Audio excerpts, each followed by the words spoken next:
Bistado ang pagnanakaw ng ilang construction workers sa materyales na ginagawa nilang government project sa Maynila. Ang kinalakal nila na halagang 300,000 pesos, ibinenta lang nila sa halagang 3,000 pesos sa junk shop.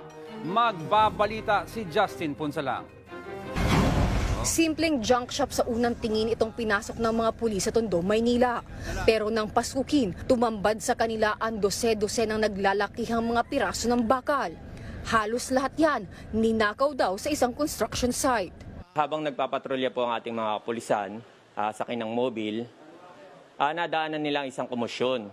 May SLEX, NLEX, connector project site. Nireport ng gwardiya na mayroong naganap na nakawan ng mga construction materials.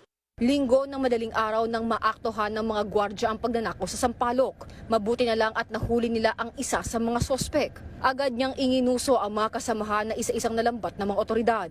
Pati ang junk shop na pinagbentahan ng construction materials na halos 300,000 piso ang halaga. Sabi ng mga pulis, trabahador sa construction site ang isa sa mga sospek. Depensa naman ang isa sa kanila, napag-utusan lang siya. Nagiinom po kami nun eh. Ay, yung dalawa, matulog na ako nun. Tapos bigla may tumawag na number. Sabi sa akin, labas daw kami. Sino nagsakay ng mga construction materials ng LTO? Yung tatlo po. Bakit po sinakay? Sinutos po sa amin nun, nung Ronald. Kilala raw na magnanakaw sa area si alias Ronald, pero dahil sa pangakong porsyento, napapayag sumali ang mga sospek. Pero si Kyla nahatak lang daw, iginiit na wala siyang kaalam. Nalang din po nalaman na illegal. Nagsisi naman ang bantay sa junk shop dahil hindi rin daw niya alam na nakaw pala ang mga materyales na binili niya ng 7,300 pesos. Wala, dumating lang po yung L300 na sasakyan nila. Tapos may dala silang mga tubo-tubo na parang pyesa, materials. Tapos yun. First time lang ho nila yun na na-encounter ko sila.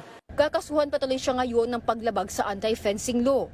Himas rehas din ang mga sospek. Sa mga posibleng makapagbigay naman ng impormasyon tungkol sa tinuturo nilang si alias Ronald, ipagbigay alam na lamang sa pinakamalapit na istasyon ng pulis. Para sa 1PH, Justine Punsalang, News 5.